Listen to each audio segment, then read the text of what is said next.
on this breaking news. Now we move on to U.S. and Venezuela.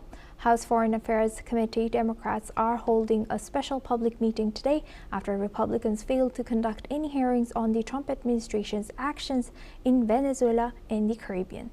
Ranking member Gregory Meeks extended an invitation to U.S. Secretary of State Marco Rubio, who declined to testify before Congress.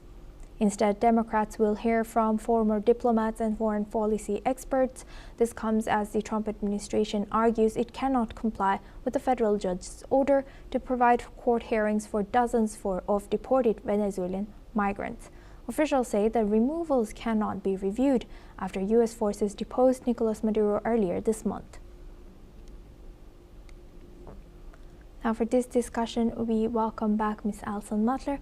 She's a former AP Bureau Chief in Romania, joins us live from Bucharest. Thank you very much, Ms. Mutler, for staying with us. Now, looking at this, so many things coming in from U.S. What more can you tell us about this ongoing, federal versus Trump administration situation? Well, there's a real showdown at the moment between the federal and the state jurisdiction, and also with Congress, because when Donald Trump acted in Venezuela, he is the chief of the armed forces. He does have the right, but he bypassed Congress. And that obviously caused concern with Congress, because this is not the way that the U.S. has conducted its military affairs, its foreign affairs in recent history. But he had the right to do that. But it has caused questions and concern, and Congress would like there to be some, liability. They'd like there to be some explanation about this. And talking about him going over the heads of other institutions, we saw of course, in the tragic shooting of a woman Minneapolis in Minnesota, that the ICE agents were there, and they were conducting on the ground, and they surpassed the local law enforcement.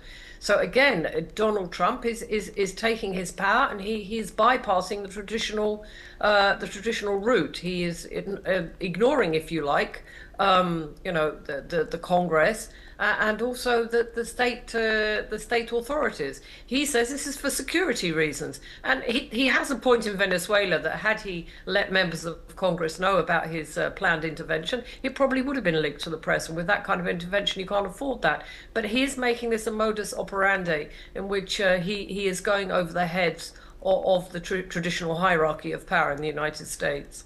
Right.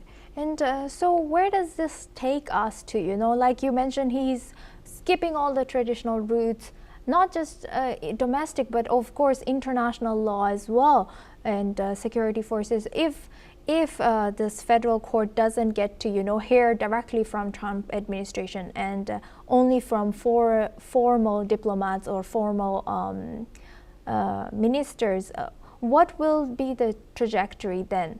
Is this actually legitimate if they cannot actually hear from anyone from Trump administration? Well, it raises very, very serious questions. I mean, what right does he, under the Constitution, under American law, have to bypass these rules, to skip, as you said, the traditional routes? Yes, there are a lot of questions being raised, and as you said, everything is happening so fast. We have one event after the other. We haven't even mentioned here Iran. We haven't particularly mentioned NATO. I mean, and Russia and Ukraine. I mean, there's just so many domestic and also international events going on. It's hard to keep up.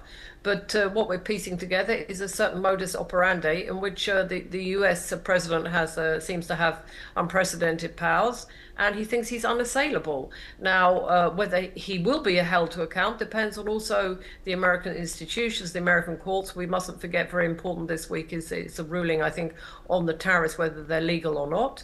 I think that's been delayed once already, but that will be very important. How strong is the court system? So it's not just what Trump wants to do, the way he operates, but it's also how the American institutions respond to his actions. And lastly, Ms. Mutler, it seems like, instead of doing something to gain votes for his upcoming midterm election, it seems like he's just doing the opposite from my perspective. What's your take? Do you think there could be anything that can save him from losing more votes here? Well, I mean, his voter base, he has a hardcore voter base that will vote for him whatever whatever happens, whatever he does. So he's assured of that. But then there are, of course, the voters that are swing voters that vote depending on the results, the outcomes of his administration. And yes, we have, they say 1 week is a long time in politics. We have several months. I think it's in the fall, the midterm elections are going to be held. But yes, I think he himself realizes he could face a problem because of his, let's just say, unorthodox way of being the president of the United States. He could face quite serious problems, or his Republican Party could face quite serious problems. But he did say at one point, you better vote for me because otherwise they'll impeach me. He will put that, and if they impeach me, the situation will be worse. So he will use scare tactics, I'm sure. But yes, I think there are concerns, but he strikes me as a president who's in a great hurry to achieve his aims, and in a very unorthodox way. And we'll just have to see what the responses are, and also what the outcome of his actions are around the globe. I mean, he said he's in charge of Venezuela, and the American oil companies are going to make a lot of money. Now, that sounds quite nice, particularly the oil companies going to make a lot of money, particularly from a regime such as the Maduro regime, which flouted so many human rights. But on paper, these things, they may sound promising, shall we say, but in reality, they're much harder to achieve. And I think, he has the emotional touch with his voters because he says words, he says he has grand gestures that appeal to some people. But you have to see at the end of the day, what is the reality? And that is what will cost him, I think. But as again, I say it's a long way before the midterm elections, but he's not behaving in a way that he looks like he's trying to get re-elected. Sorry, his party will still have a majority in Congress, but with Donald Trump, you never know. You never know what he'll come up with next. Yeah, 100%. Very interesting. Thank you very much, Ms. Alison Mutler, for joining us today and staying with us and sharing that insight with us on NewsX World. Now we move on